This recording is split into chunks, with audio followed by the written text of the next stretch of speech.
Erev Tov, bonsoir à toutes et à tous. On se retrouve pour le cours de Parashat Shavua. Et grâce à Midreshet Yoda Manitou, on a le plaisir d'écouter le Rav Shmuel Uziel, Parashat Chaye Sarah. Et on va donc parler de cette bénédiction qui a été faite à Abraham, de tout, je sais plus ce qu'on dit, Bakol, Mikol, Kol, c'est ça? Comme, exactement. Voilà, effectivement, on va parler de Bakol Mikol Kol. On va parler en fait de ce verset qui dit que Dieu a béni Vayrech, donc on dit Vayrech et Avram Bakol, donc Bakol Mikol Kol, Bakol, tout.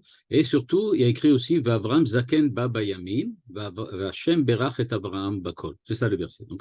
Donc, d'une part, le verset commence en nous disant que Avraham avait vieilli, donc il était Baba Yamim, Zaken, Baba Yamim. Et ensuite, Vachem Berach et Avraham Bakol, et Dieu avait béni Avraham en tout, du tout au tout, entièrement. Et on va voir tout de suite, on va commencer tout de suite par des commentateurs, parce qu'il y a beaucoup de commentaires qui ont été écrits sur ce verset. Vous allez voir, il y a notamment un midrash qui a véritablement aiguillonné l'ensemble des commentateurs, un midrash de la Gemara de Baba Batra, dans lequel vous allez voir que, ce que Rashi rapporte d'ailleurs, le sens de ce verset est tout à fait étonnant. En effet, voilà, je vais vous montrer tout de suite le verset.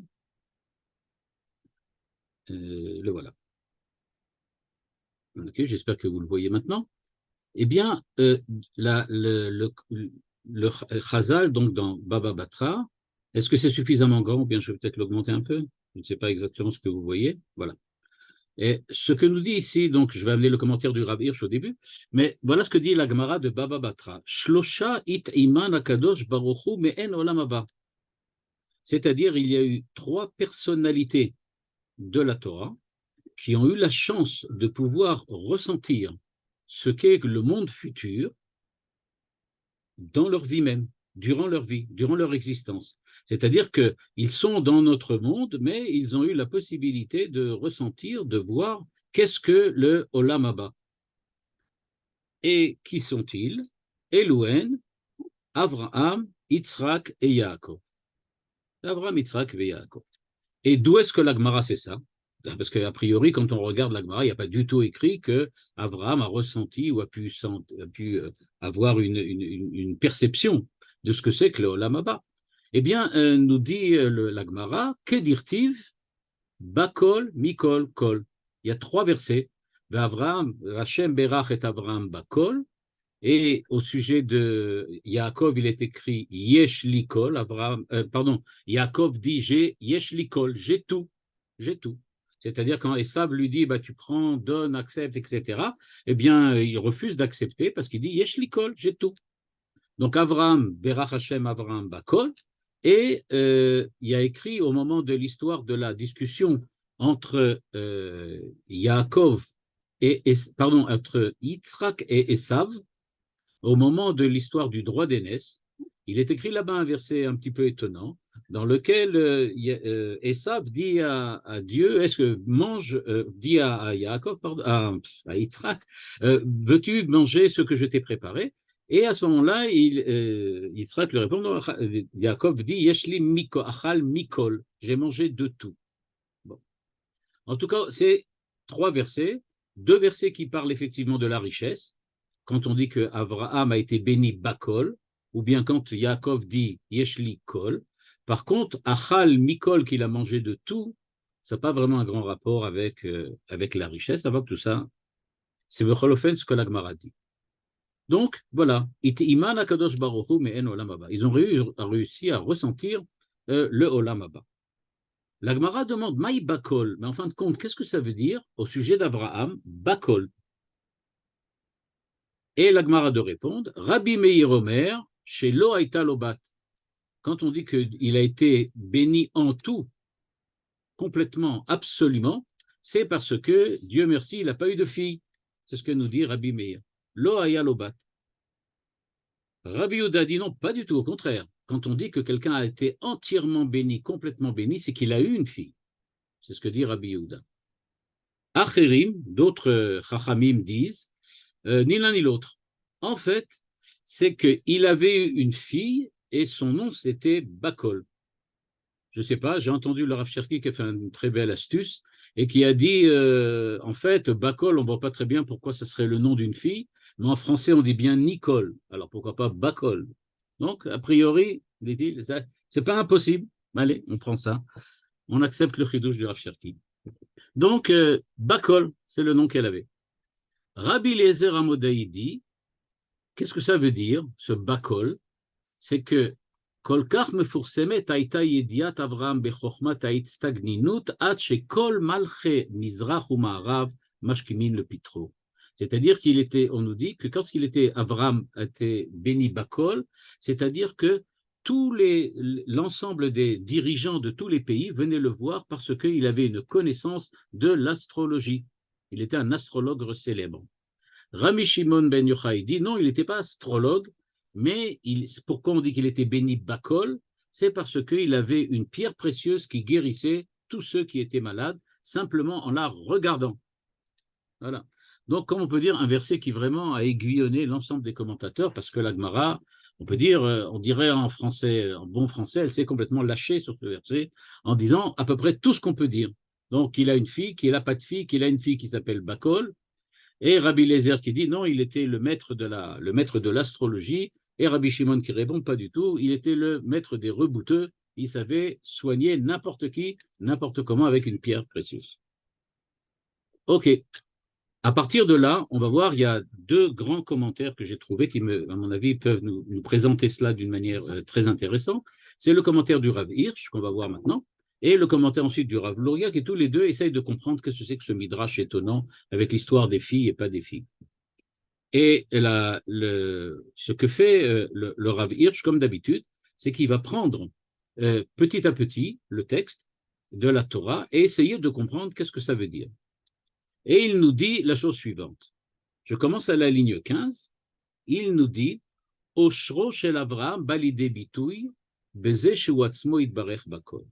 Bekol davar. Le bonheur d'Abraham, c'était qu'il a été béni en tout, du tout au tout. C'est ce qu'il nous dit.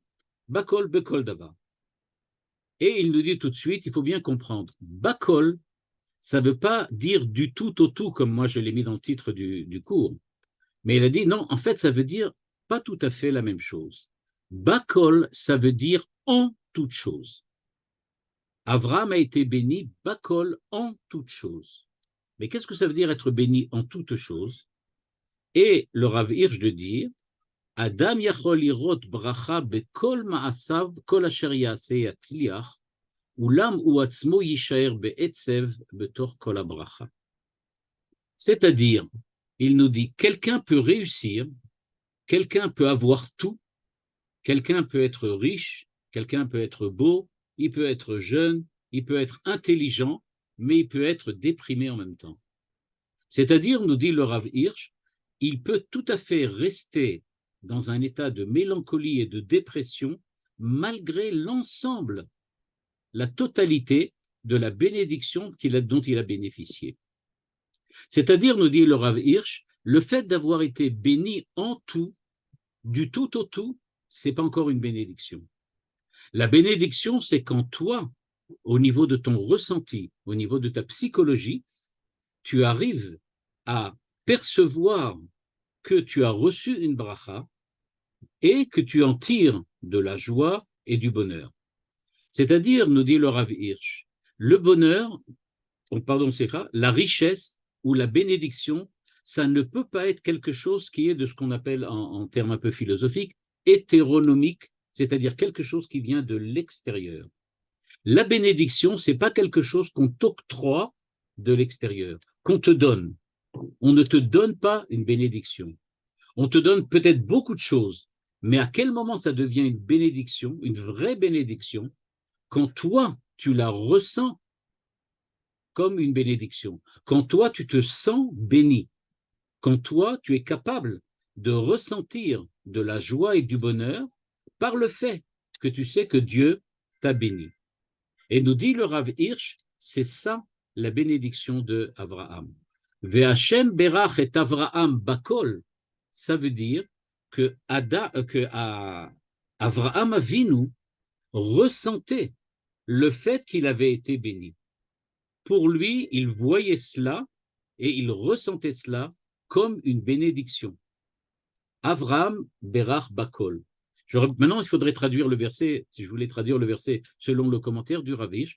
Alors, on ne dirait pas que Avraham a été béni en tout, mais Avraham discernait la bénédiction dans tout ce que Dieu lui donnait. Il voyait en tout la bénédiction de Dieu. Et je me permettrai de rajouter, bien que ce n'est pas écrit chez le Rav Hirsch, même dans les choses qui peut-être n'étaient pas des bénédictions de Dieu. Peut-être qu'en fait, Dieu ne l'avait pas béni, mais il voyait dans ce qu'il avait la bénédiction de Dieu. Ça ressemble un petit peu à ce qu'il y a écrit dans les Pirkei Avot, quand on dit « Eze Gibor Akovesh et Yitzro » qui est le héros, qui est celui qui est courageux, celui qui est capable de dominer son propre Yetzer Hara. Ce n'est pas le fait qu'il est capable de vaincre les autres, dit le Maharal. Vaincre les autres, ça ne souligne que la faiblesse d'autrui. Si tu les vaincs, si tu es capable de les battre, c'est qu'ils sont faibles. Si tu te bats toi-même, ça veut dire que tu es vraiment fort. Mais ici, c'est un petit peu ce que nous dit le Rav Hirsch. Il ressentait la bénédiction dans chaque chose. Donc, il était béni. C'est ça la bénédiction. La bénédiction, donc, nous dit-il, ce n'est pas nécessairement le fait que Dieu lui avait donné quelque chose, mais c'est que lui avait ressenti, dans chaque chose qu'il recevait, de Dieu ou d'autre, la bénédiction de Dieu. Pour lui, tout était bénédiction de Dieu. Et il nous dit le Rav Hirsch, ligne 17, Avraham irgish atzmo mevorach. C'est ça qui était. Il ressentait qu'il était béni. C'est ça la véritable bénédiction. C'est pour ça qu'il était berach bakol, dans tout. Parce que peu importe ce qu'il avait dans la vie, il se sentait béni par Dieu.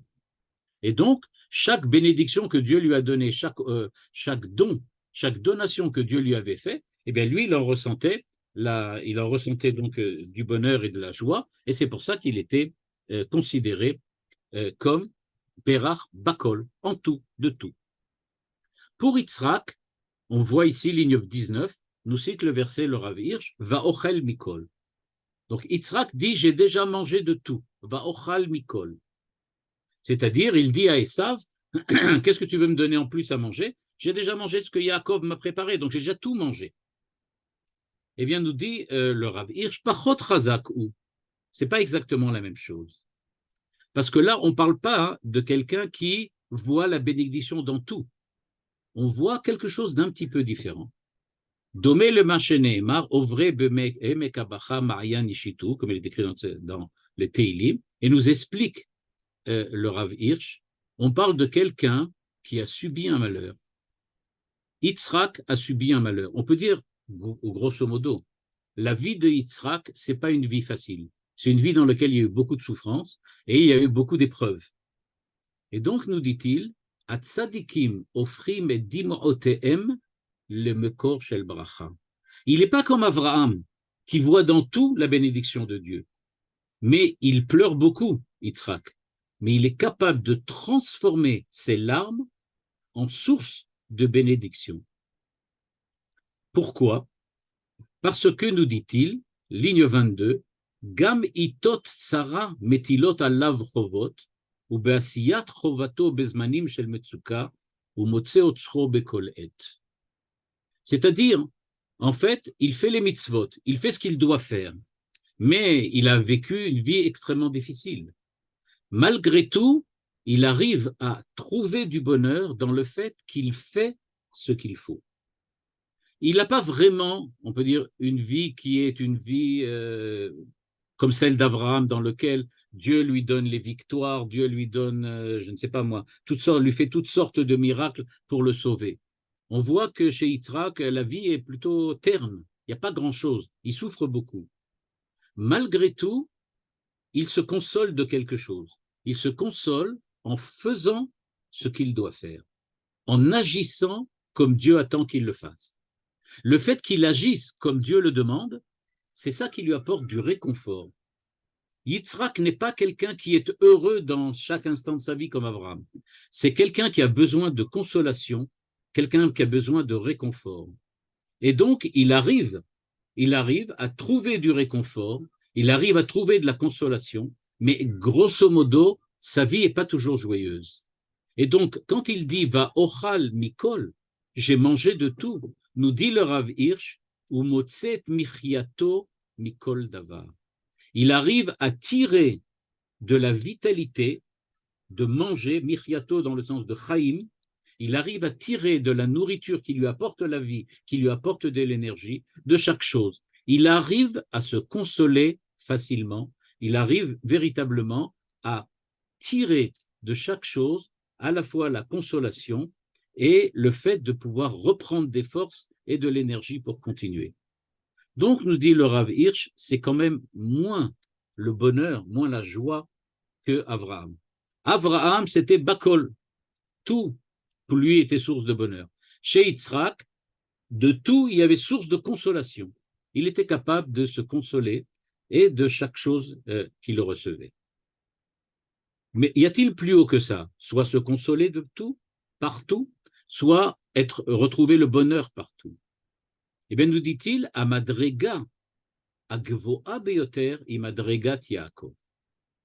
Yaakov est à un niveau encore plus élevé, et que Abraham, qui trouve le bonheur partout, et que Yitzhak, qui trouve la consolation partout. Alors, qu'est-ce qu'il trouve, Yaakov? Yesh likol. Il dit Yesh likol. J'ai tout. Et alors? Ou le olam eno chaser davar, mishum she'eno rotse lakachat, et là la tête vela asot. C'est un très très beau chidouche du Rav Hirsch. Il nous dit, en fait, quand on dit yesh likol, j'ai tout ce qu'il faut, eh bien ça veut dire en fait que j'ai besoin de rien qui vienne d'ailleurs. J'ai en moi tout ce qu'il faut. J'ai pas besoin de trouver la consolation, j'ai pas besoin de trouver le bonheur. J'ai en moi ce qui me donne la puissance de faire ce qu'il faut, quand il faut, comme il faut. Et on en connaît beaucoup ces jours-ci. Il dit, même dans les situations les plus déprimantes, les plus tristes, les plus terribles, que on l'a vu dans les nombreuses situations dans lesquelles il était avec Lavan, avec Esav. Eh bien, nous dit-il, Motse sipuk elion bachaim. Lui, il n'a pas besoin qu'on lui donne le bonheur et trouver le bonheur en chaque chose. On n'a pas besoin de trouver la consolation dans chaque chose. Lui, d'office, naturellement, la vie telle qu'elle est, la vie telle qu'il la vit, il arrive à y trouver à chaque instant de sa vie une raison d'être heureux. C'est ce qu'il veut dire, yesh likol. J'ai pas besoin de trouver bakol dans tout, ou bien mikol grâce à tout, comme Abraham. Abraham trouve le bonheur dans tout. Yitzhak trouve la consolation grâce à tout. Yitzhak dit, j'ai le bonheur, point final. Yesh likol, j'ai le bonheur. Donc, nous dit le Rav Hirsch, on a bien effectivement dans ce verset la description de trois, on peut dire comme ça, de trois états d'âme, de trois situations dans lesquelles l'homme peut être. Bien, si c'est un homme qui, comment dire, vit une vie facile relativement comme Abraham, eh bien, il arrive à trouver du bonheur dans chaque chose. Si c'est quelqu'un qui a une vie difficile comme Yitzhak, il a besoin de consolation en chaque chose. Mais la véritable homme, l'homme juif, nous dit le Rav Hirsch, c'est celui qui arrive dans toutes les situations à trouver ce qu'il appelle Sipuk Elion. Sipuk Elion, ça ne veut pas dire qu'il rigole chaque jour, non. Il a passé des épreuves très difficiles. Et donc, Am Israël trouve des épreuves, trouve pas une consolation, mais surmonte les épreuves. Par quoi? Parce que le Rav Hirsch appelle la tête vela asot. Je ne sais pas si vous avez remarqué, mais depuis un mois déjà maintenant, on voit que véritablement, moi c'est en tout cas l'impression que j'ai, Am Israël retrouve des forces après ce qui s'est passé, dans le fait que tout le monde essaye de donner, tout le monde essaye de faire, tout le monde essaye d'agir et de donner. Il dit, eh bien, nous dit le Rav Hirsch en fin de compte, c'est ça la solution. Il n'y a pas d'autre solution, parce que c'est ça la nature d'Israël.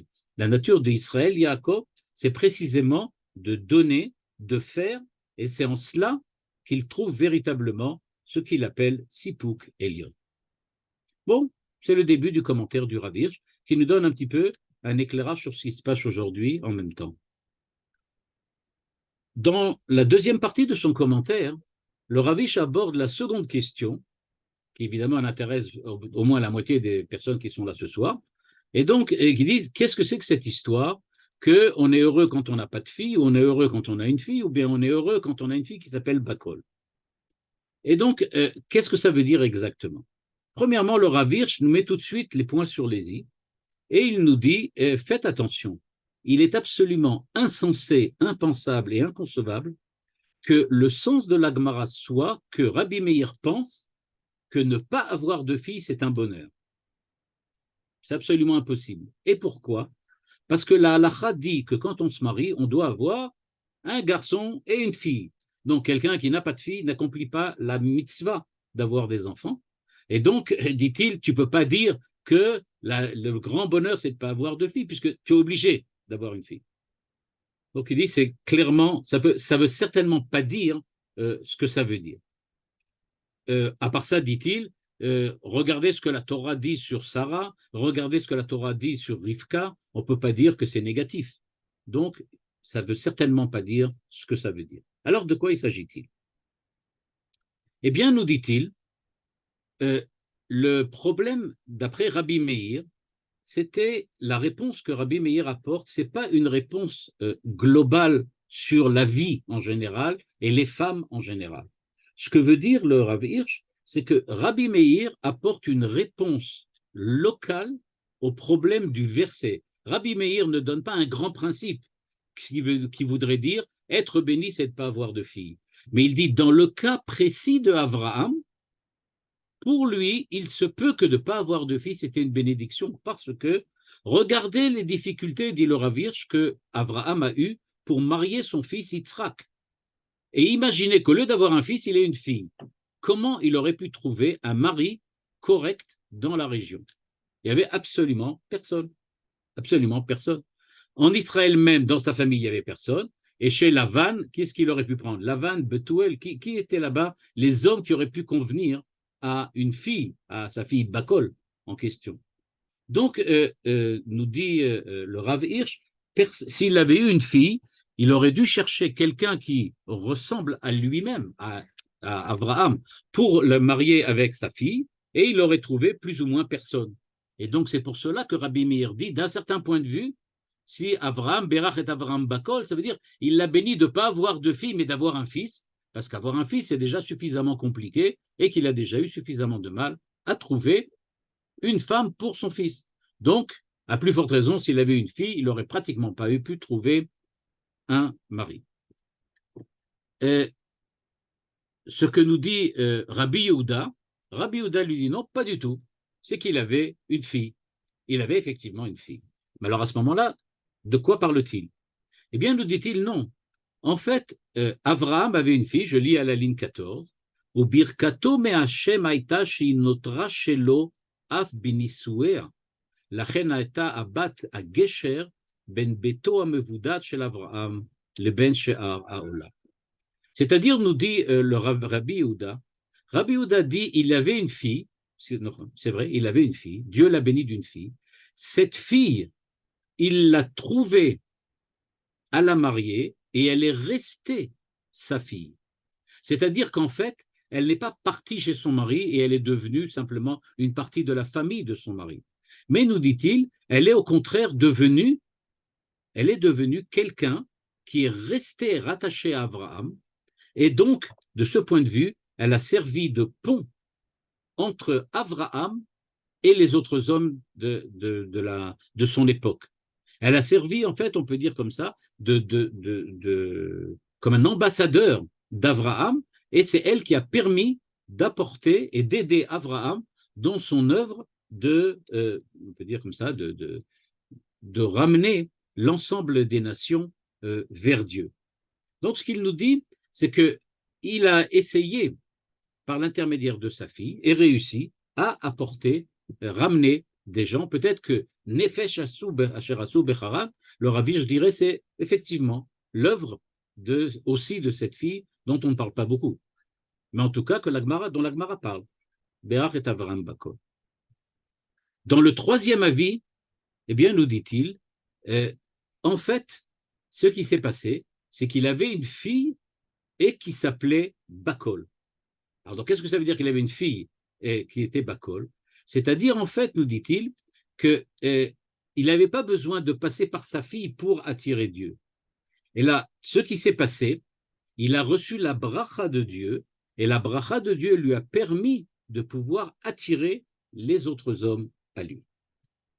Quoi qu'il en soit, dans ce commentaire du Rav Hirsch, ce que l'on voit, c'est que dans les trois avis, les trois avis concernant la fille d'Abraham tournent autour de la même idée. Est-ce que la fille aurait pu se marier? Le premier avis dit non, donc c'est mieux qu'il n'en ait pas. Dans le second, dit non, au contraire. Il avait une fille, il a réussi à la marier, et elle a sûrement réussi à faire des choses très bien. Et d'après le deuxième avis, évidemment, il avait une fille qui s'appelait Bakol, c'est-à-dire qu'elle a même bénéficié de la bracha de Dieu, et c'est pour ça qu'elle a réussi. Donc, d'après le Rav Luria, il ne s'agit pas, dans la partie qui concerne la fille, de parler de grands principes. Est-ce qu'avoir une fille ou pas avoir une fille, c'est bien? Ce n'est pas de rapport. On parle de Avraham Avinu. Par contre, quand il a parlé sur le début du verset, Bakol, il nous dit clairement qu'effectivement, il y a quelque chose de très particulier. C'était d'une part le bonheur permanent qu'avait Avraham grâce à la façon dont il avait de voir les choses, la consolation permanente de Yitzhak, et surtout la force particulière de Yaakov Israël, qui est capable par les actes et la volonté d'agir de dépasser toutes les épreuves et tous les malheurs qu'il a vécus. C'est ça l'interprétation que nous propose le Rav Hirsch de cette Bakol Mikol Kol. Le Rav Luria dans Bet Genizi, lui aussi s'attache à essayer de comprendre qu'est-ce que veut dire ce verset, et lui, vous allez voir, va dans une direction un petit peu différente. Tout d'abord, nous dit-il, il y a quelque chose qu'il faut essayer de comprendre. C'est quel rapport y a-t-il entre le Olam Haba et le mot Kol? C'est-à-dire, la Gemara commence en disant que, avant de nous dire Bakol Mikol Kol, elle nous dit bien qu'il y avait trois personnages, trois personnalités qui ont bénéficié du Olam Haba dans ce monde-ci. Et de qui s'agit-il? Avraham, Yitzhak et Yaakov, comme il est écrit, Bakol Mikol Kol. Alors il nous demande, mais quel rapport y a-t-il entre ça, entre cela et cela, c'est-à-dire le Olam Haba et Bakol? Regardez la réponse. Et là, lui, au lieu de chercher les réponses, comme chez le Rav Hirsch, dans on peut dire comme ça, dans l'exégèse même du texte, il va chercher dans la Kabbalah, dans le Harizal, une réponse. Et il trouve cela dans un principe que le Harizal enseigne et qui dit la chose suivante, que durant la semaine, les 6 jours de la semaine, quand nous prions Dieu et que nous demandions à Dieu de nous aider, la façon dont Dieu nous répond est différente que lorsque nous demandons à Dieu de l'aide le Shabbat. Parce que le Shabbat, on ne demande pas à Dieu de l'aide. Pendant la semaine, on dit le Shmona Esrei, c'est-à-dire il y a 18 brachot dans le Shmona Esrei. Ces 18 brachot, on demande, donne-nous da'at, donne-nous tshuva, donne-nous la pluie, donne-nous tzadikim, donne-nous la réponse, etc., etc., etc. On demande à Dieu plein de choses. Par contre, Shabbat, on ne demande pas. Et il demande pourquoi. Eh bien, nous dit-il, parce que, dévoile le Harizal d'après la Kabbale, il y a une grande différence entre les jours de la semaine et le jour du Shabbat. Les jours de la semaine, quand nous demandons quelque chose à Dieu, la réponse divine passe par des intermédiaires.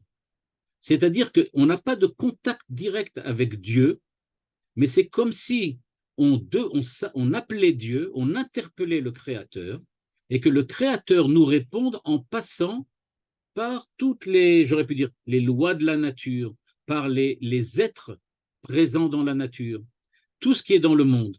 On reçoit en fait la réponse de Dieu par un intermédiaire. Ce n'est pas direct. Il n'y a pas un miracle. On demande à Dieu, aide-nous, donne-nous la pluie. Eh bien, Dieu fait que les nuages font comme ils font et hop, on a de la pluie.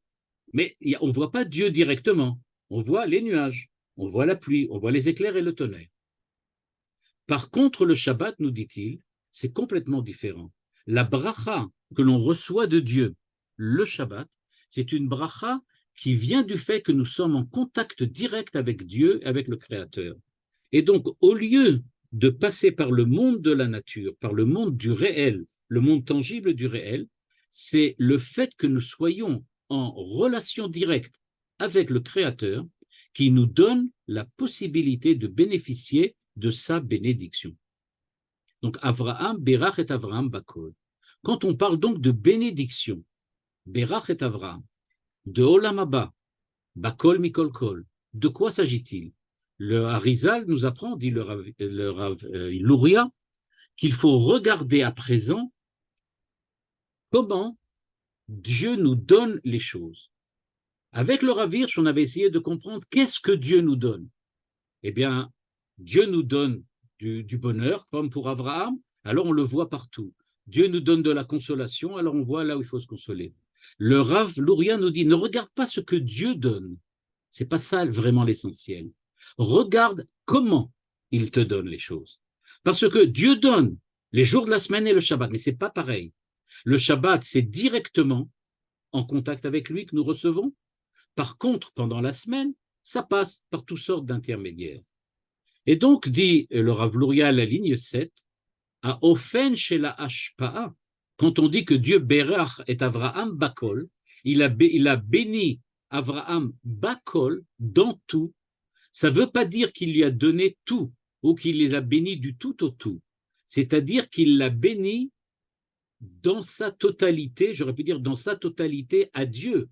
C'est la totalité de Dieu qui l'a béni. Bakol, entièrement. Sous-entendu, c'est entièrement Dieu qui l'a béni. Et donc, nous dit-il, à Ofen shel hashpa'a, ou chashuv etzli yoter mi etzem hashpa'a. C'est-à-dire que Abraham dit en fait à Dieu, moi, ça ne m'intéresse pas vraiment tout ce que tu donnes, mais je veux que ça soit toi qui le donnes. C'est ce que dit Abraham. V'Hashem berach et Avraham bakol.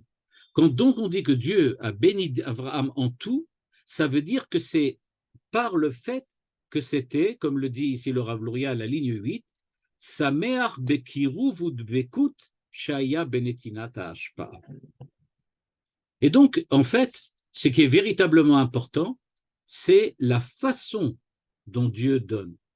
Il y a un midrash très célèbre qui demande, qui pose la question de savoir. On sait bien qu'Israël reçoit de Dieu toutes sortes de choses que Dieu lui donne, que Dieu l'aide, Dieu le soutient. Et est-ce que les Umot HaOlam n'ont pas besoin, eux aussi, qu'on les soutienne, qu'on leur donne quelque chose? Et le Midrash répond, oui, c'est clair, évidemment. Eux aussi, ils ont besoin.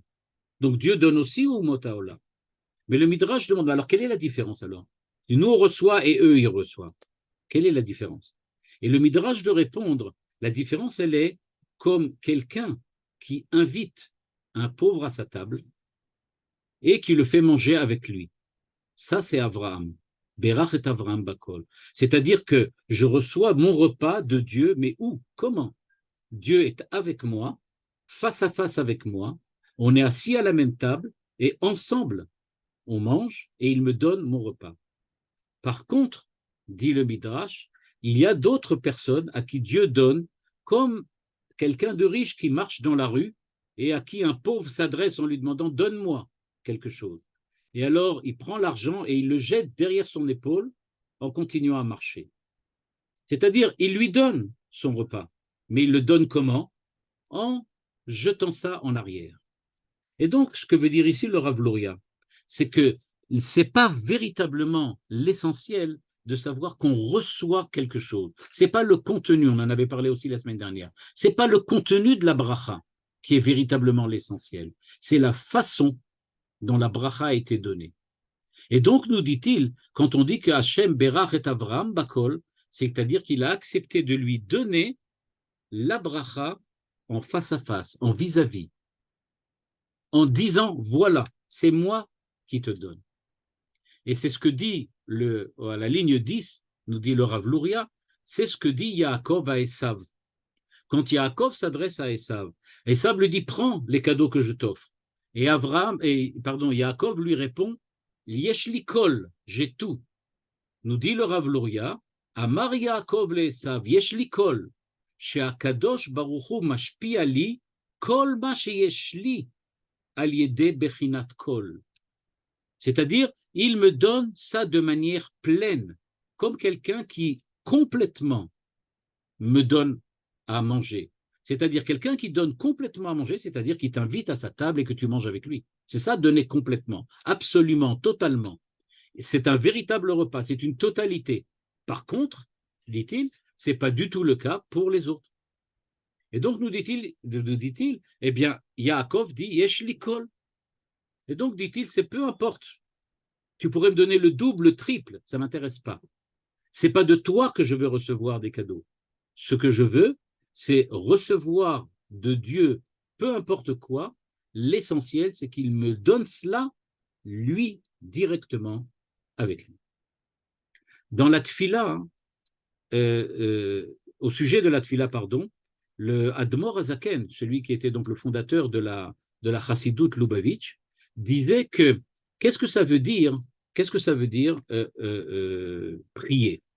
Eh bien, nous dit-il, prier, c'est dire je ne veux pas ton Olam Haba, je ne veux pas le Gan Eden, je ne veux pas que tu me donnes à manger, je ne veux pas que tu me donnes à boire, je veux simplement être avec toi. C'est tout. C'est ça. Peu importe ce que tu vas me donner, le contenu de la bracha ne m'importe pas. Ce qui m'intéresse véritablement, c'est le fait d'être en relation avec toi et d'être, on peut dire, lié avec toi, en relation avec toi directement. Et donc, dit-il, c'est ça qui fait véritablement la bracha. C'est ça qu'on appelle kol.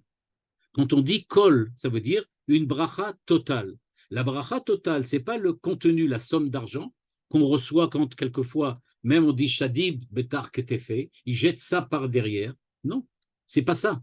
Ce qu'on veut, c'est qu'il me donne, peu importe la somme, mais en face à face, directement, avec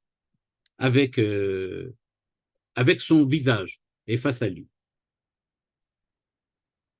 Nous dit ensuite le Rav Luria, et donc, Ikara Osher vea Shefa ba'ela valide yichud ha'elyon sheyesh lakadosh baruch hu im hatzadikim. Il y a une véritable unification, unité entre Dieu et les tzadikim. C'est vrai, dit-il, tachlit ha'yichud va'advekut, c'est ça le but. C'est vrai qu'aussi, ça va apporter du bonheur, ça va apporter des dons, ça va donner quelque chose. Mais ce n'est pas ça le but. Le but, véritablement, c'est Yesh likol, moi j'ai la totalité. En fait, nous dit donc le Rav Luria, quand les avot disent Bakol mikol kol, eh bien, ils disent, en fait, nous, on a ce qu'il faut parce que c'est Dieu qui le donne. Peu nous importe en fait ce qu'on a reçu. Alors peut-être que c'est la consolation chez Yitzhak, peut-être que c'est le bonheur chez Abraham, et peut-être que c'est la souffrance surmontée chez Yaakov Israël. Mais dans tous les cas, ce qui est véritablement important, c'est de voir la relation qu'il y a en permanence. Le fait qu'il y ait une relation, c'est ça qui apporte la bracha. Le Rav Luria, qui n'est pas complètement inconscient, va poser la question que tous et toutes, vous êtes sûrement posée, et qui est la suivante, nous dit le Rav Luria. Mais on voit bien des tzadikim qui vivent dans le malheur. Ah, ils ont beau être tzadikim, ils ont beau être en rapport et en relation directement avec Dieu, on ne voit pas que Dieu leur ait donné quoi que ce soit. Alors donc, où ça se passe? Où se passe donc ce que j'ai dit moi? Dit le Rav Luria, j'ai affirmé qu'il y a un grand principe chez le Harizal. Si vraiment on est en contact avec Dieu, alors Dieu donne. L'essentiel, c'est d'être avec lui. Mais il dit, oui, mais il y en a qui n'ont rien reçu. Comment ça se fait? Eh bien, nous dit-il, parce qu'il y a 3 niveaux possibles. Il y a celui qui n'est pas en contact avec Dieu du tout. Il n'est pas en contact avec Dieu. Alors, il reçoit de temps en temps quelque chose. Ça vient par le monde de la nature, ça vient par le monde des lois de la nature. Et donc, dit-il, tout ça, on le reçoit par toutes sortes d'intermédiaires. Il y a ceux qui reçoivent de Dieu de temps en temps, et il y a ceux qui reçoivent de Dieu tout le temps. Quand on parle des Avot, nous dit le Rav Luria, on parle Merkava la Shrina. C'est-à-dire que en permanence, la Shrina était avec eux. Ils étaient Merkava. Quand on parle de Merkava, comme le carrosse de la Shrina, ça veut dire que quand ils se déplaçaient dans leurs mouvements, dans leurs transformations, dans leurs actions, ils étaient tout le temps en présence de la Shrina. La Shrina était avec eux. Et bien donc, pour eux, le yichud, c'est-à-dire la relation qu'ils avaient avec Dieu, était une relation permanente. Donc eux, ils recevaient tout ce qu'ils avaient besoin de recevoir d'office, parce que tout le temps ils étaient avec Dieu. Puisque Dieu est avec eux, ils reçoivent. Mais il dit maintenant un tzaddik qui de temps en temps arrive à être en relation avec Dieu. Il a beaucoup, beaucoup de crainte. Pourquoi a-t-il beaucoup de crainte? Parce que, dit-il, si je reçois quelque chose, je vais être content. Je vais essayer naturellement d'en tirer profit. Et à partir du moment où j'en tire profit, eh bien, je vais perdre cette relation particulière que j'ai avec le Créateur. En gros, ça veut dire la chose suivante. Quelqu'un qui reçoit tout le temps, parce qu'il est tout le temps lié à Dieu, n'a pas peur de perdre le contact avec Dieu. Mais quelqu'un qui a la chance d'être en relation avec Dieu que de temps en temps, il a très peur que si on lui donne quelque chose, il va se laisser attirer par la satisfaction d'avoir reçu quelque chose, et cela, ça va nécessairement lui faire perdre la relation particulière qu'il avait avec Dieu, puisque maintenant, ce qui l'intéresse, c'est précisément que ça l'intéresse, qu'il a un intérêt là-dedans. Au lieu de vivre la relation avec Dieu comme une finalité, comme quelque chose qui doit être la véritable, on peut dire, finalité de ce qu'il fait, il vit pour l'intérêt qu'il va tirer parce qu'il a reçu un cadeau maintenant. C'est comme si quelqu'un reçoit un cadeau une fois de temps en temps, alors il ne s'intéresse plus tellement à qui lui donne le cadeau, l'essentiel c'est qu'il en reçoive un. Mais quand quelqu'un est en relation avec quelqu'un qui est riche et qui lui donne des cadeaux tout le temps, il ne s'intéresse pas tellement au cadeau. Ce qu'il essaye de maintenir, c'est cette relation en permanence.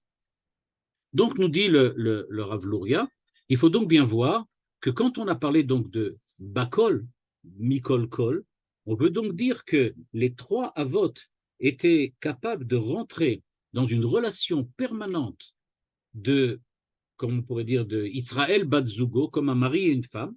Et donc, dit-il, ils sont capables de vivre les avot avec Dieu, et comme ils vivent avec Dieu, ils reçoivent de Dieu. Bakol, Mikol Kol. Nous, dit-il, on est comme on est des tzadikim, on espère. Mais si on est des tzadikim, on est des tzadikim de temps en temps. Et donc, il faut bien faire attention. Certains tzadikim préfèrent ne rien recevoir que de recevoir parce qu'ils ont peur qu'à partir du moment où ils recevront quelque chose, ils vont surtout être attirés par ce qu'ils ont reçu et qu'ils vont perdre l'essentiel qui est la relation avec Dieu. Ça, c'est pour expliquer Bakol, Mikol, Kol. Comme vous le voyez, ce n'est pas vraiment pareil avec le Rav Hirsch. Une autre manière de voir les choses. Et alors la fille de Abraham, alors c'était qui? Ça, il ne nous a pas expliqué encore. Ah, maintenant il va nous l'expliquer. Alors là, je vous préviens, là il faut s'accrocher. Pourquoi? Parce que, comme d'habitude, le Rav Luria va nous surprendre avec quelque chose auquel on n'a pas du tout pensé. Il nous dit Avavram Zaken Ba Bayamim. Bon, qu'est-ce que ça veut dire? Qu'est-ce que ça veut dire Zaken? Il dit Allah leprinat Zikna.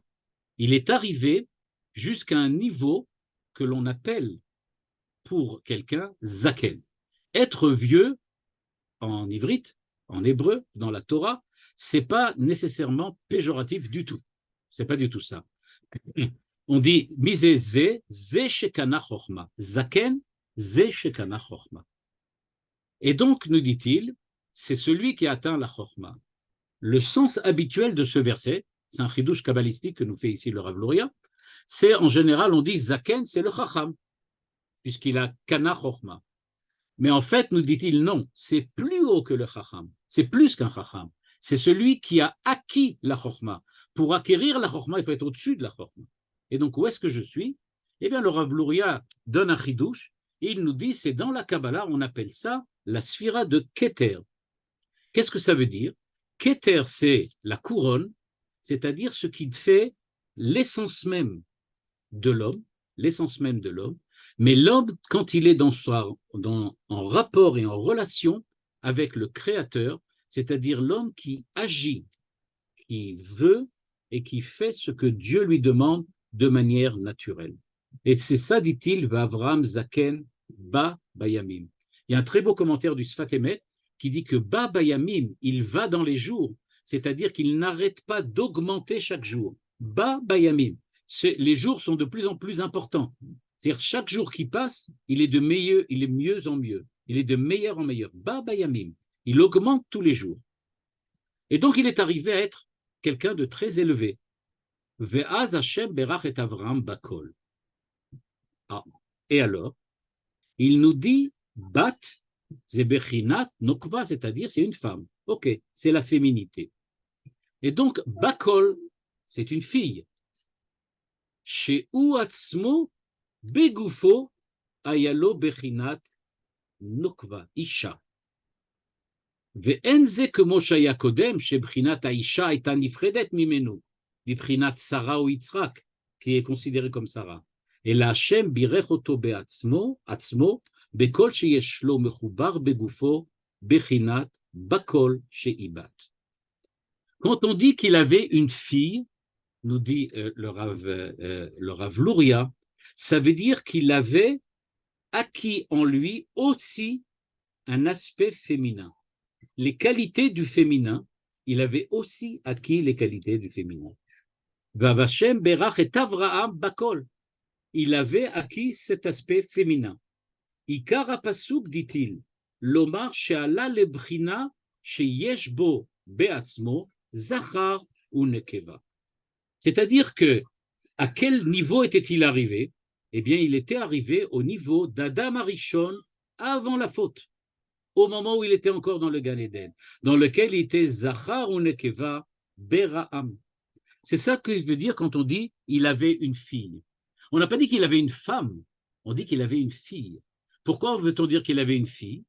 Parce que il avait véritablement, comme l'amour d'un père pour une fille, nous dit le Rav Luria, c'est pas un amour, j'aurais pu dire, je ne sais pas moi, un amour romantique, ou un amour, voire aujourd'hui sexuel. C'est pas du tout ça dont on parle. Il dit, quand on parle de l'amour d'un père pour une fille, on parle d'un véritable amour qui est infus dans la personnalité du père. Le père aime sa fille comme lui-même. Pour lui, sa fille, c'est lui. Quand on dit donc qu'Abraham avait Bakol, mais on n'en a jamais entendu parler de cette fille. Pourquoi on n'en parle pas? Parce que cette fille-là, ce n'était pas une fille en dehors de lui. Ce n'était pas une fille qui était hors de lui, extérieure à lui. C'était lui. C'était lui-même. Avraham, birach et Avraham, bakol. Il l'a béni d'être aussi, d'avoir aussi l'aspect féminin. Il n'avait pas besoin de se marier avec Sarah. Il n'avait pas besoin, d'ailleurs, il ne pouvait plus, puisque Sarah était déjà morte. Et donc, il était déjà après le décès de Sarah. Donc, il n'avait pas besoin d'une autre Sarah, il n'avait pas besoin de Sarah, il était déjà en lui-même devenu Bakol. Il avait aussi cet aspect féminin qui était déjà présent en lui. Et soit dit en passant, dit-il, on retrouve cette idée-là au moment de Esther et de Mordechai. Quand on dit au niveau de Esther et Mordechai, c'est que Mordechai a pris Esther les bat. Alors il y en a qui disent, non, c'est pas les bat, c'est les baït. Alors c'était pas sa fille, mais il l'a pris comme fille. On dit non, il l'a pris comme femme. Dit le Rav Luria, ça vous choque pas cette histoire? Alors Mordechai a pris une femme, une fille, qu'est-ce que ça veut dire? Eh bien ça veut dire, dit-il, que en fait on peut avoir sa femme baït comme bat sa fille, c'est-à-dire que c'est une véritable fusion entre l'aspect masculin et l'aspect féminin, et ces deux, là c'est la fusion entre ces deux aspects, crée une seule et même personnalité. Adam Arishon, dit le Maharal de Prague, était deux à la fois. Et donc le couple, dit le Maharal, doit rester de cette façon-là. Un couple, dit le Maharal, c'est pas un homme plus une femme, c'est une entité qui s'appelle homme-femme. C'est ça un couple. C'est homme-femme. C'est quelque chose qui va ensemble. Et donc ce qu'on veut, c'est cette entité qui a deux aspects, l'aspect Zachar et l'aspect Nekeva. Et donc quand on dit Ve'Hashem berach et Avraham bakol d'une fille, eh bien ça veut dire, en fait, dit qu'il est arrivé, il a été béni par Dieu, et qu'il est arrivé au niveau d'Adam Arishon avant la faute, c'est-à-dire qu'il était à la fois Zachar et Nekeva. Il avait les deux aspects à la fois. Aucun rapport donc avec la fille ou pas la fille. Alors dit le Rav Luria, ça nous explique les trois avis qu'on a vus. Un qui dit il avait une fille, un qui dit qu'il n'avait pas de fille, et un qui dit il avait une fille mais elle s'appelait Bakol. Alors il dit c'est très facile à comprendre maintenant. On va dire, est-ce qu'il avait une fille? Oui, puisque lui-même, il avait le côté féminin, donc il a bien une fille. C'est considéré comme avoir une fille, puisque lui-même, en lui-même, il avait la fille. Est-ce qu'il avait une fille? Non, il n'avait pas une fille à l'extérieur. Il avait une fille à l'intérieur, donc il n'avait pas. Donc, il avait une fille, oui, à l'intérieur de lui. Il avait une fille à l'extérieur, non. donc il n'en avait pas. Ou bien on peut dire en fait, oui, il avait une fille, une vraie, elle s'appelait Sarah, sa femme, mais elle a disparu. Et maintenant qu'elle a disparu, eh bien, il a réussi à avoir une fille, et donc maintenant, il a à la fois l'aspect féminin, en dehors, il l'avait, et maintenant, il l'a aussi en lui-même. Et donc, il avait, et elle s'appelle Bakol, c'est-à-dire dans la bénédiction de Dieu en lui. Donc, il en avait une, Sarah, mais maintenant, elle est Bakol. C'est en lui qu'on la trouve. Donc, d'après le Rav Luria, ce qu'on se rend compte, c'est que, comme pour l'histoire de la Hakeda, on voit que la description des personnages dans le livre de Bereshit n'est pas du tout une description uniquement, j'aurais pu dire, historique ou sociologique ou je ne sais pas moi, ou familiale, mais ça nous décrit véritablement l'essence même des rapports et des relations que chacun des personnalités, des dmouyot de la Torah, a avec Dieu, et le fait que ça se reflétait aussi au niveau de leur existence.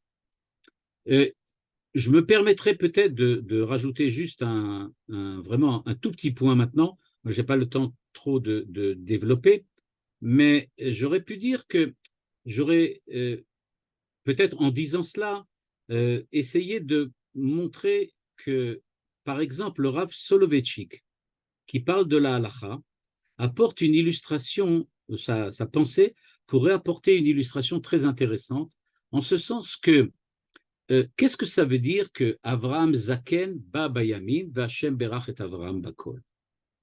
On voit qu'il y a une relation donc entre tout et le fait d'être vieux. Ce que nous a expliqué le Rav Luria, il nous a expliqué qu'est-ce que ça veut dire Zaken, Ze Shekana Chochma. Donc il est arrivé à ce niveau très élevé de rapprochement et donc il est aussi attaché avec la totalité.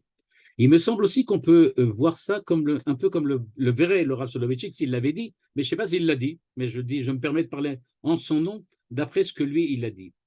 On pourrait très bien dire que le Rav Soloveitchik, quand il considère et regarde les facultés que l'homme doit mettre en place pour être juif, il nous dit qu'il doit regarder le monde selon la halacha.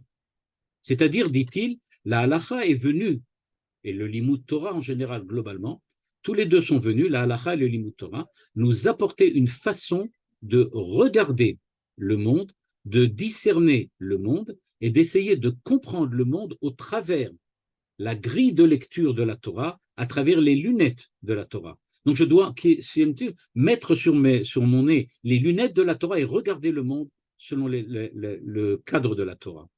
Et il me semble que c'est ce qui est écrit. Vavram Zaken Babayamim.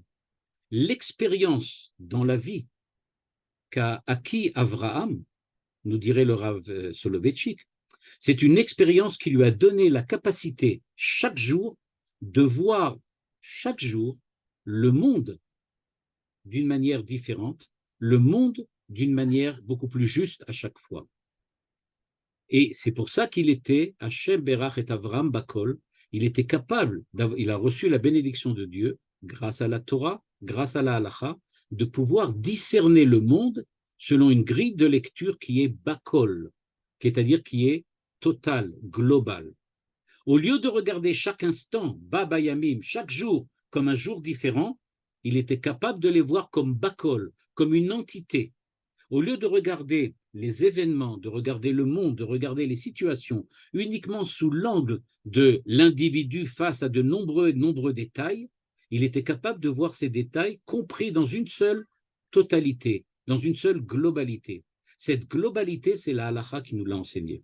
Et donc, Vachem Berach et Avraham Bakol, ça veut dire que la bénédiction de Dieu, c'est quand on est capable de prendre la Torah, quand on est capable de prendre la halacha, et qu'on est capable de discerner le monde à partir de cette halacha.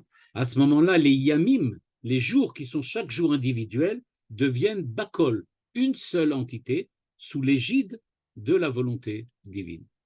Alors, le Rav Soloveitchik n'a pas dit ça, évidemment. C'est moi qui le dis. Mais disons que j'aurais aimé qu'il le dise. Voilà.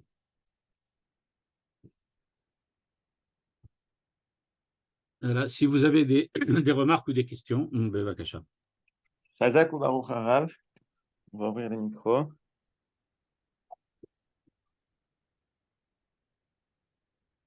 Yofi. Voilà, vous pouvez ouvrir les micros.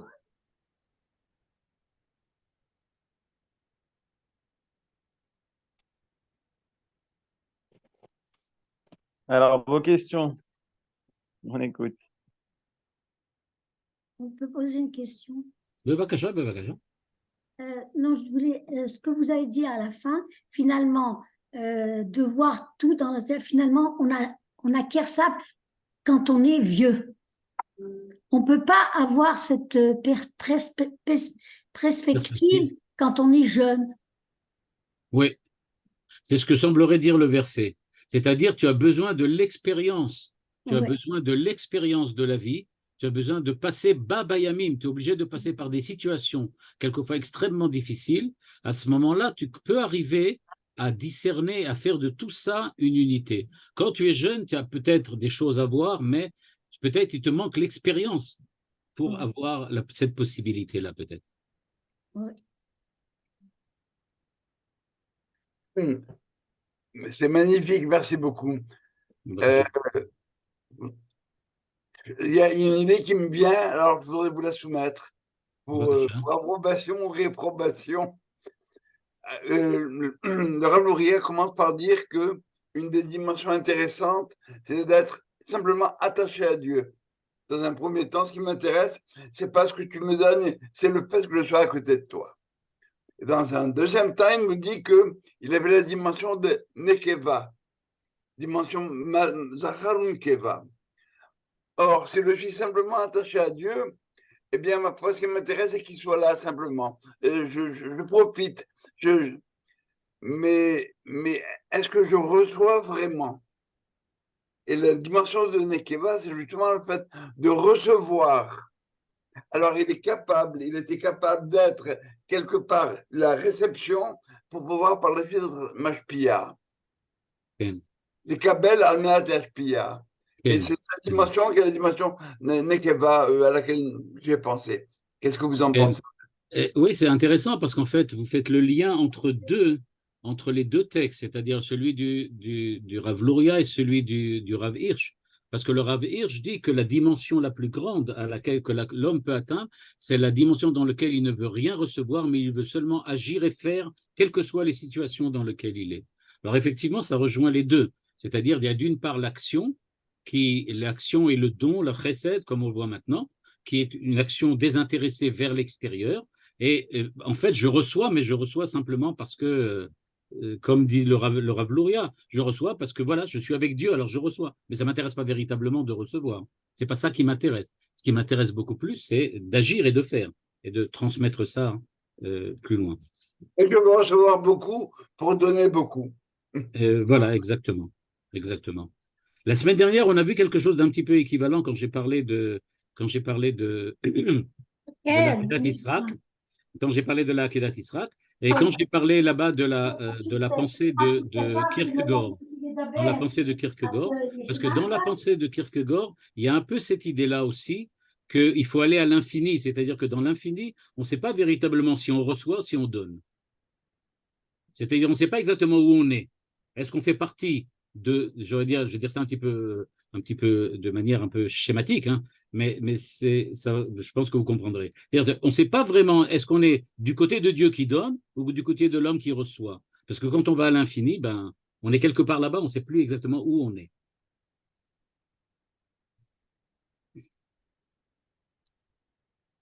Et moi, je voulais vous demander quelque chose, Rav.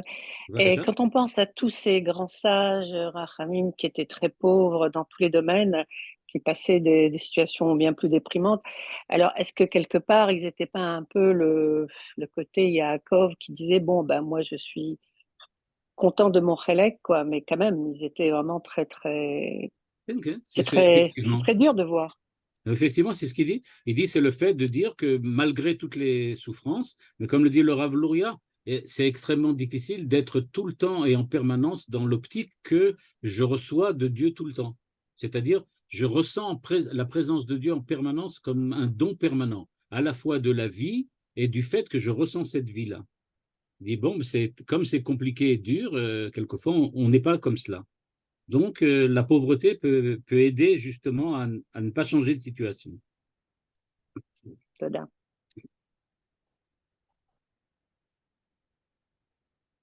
Ça ne veut pas dire qu'il faut évidemment être pauvre.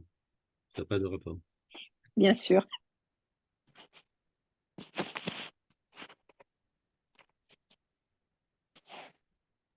Alors, Shabbat Shalom à tous.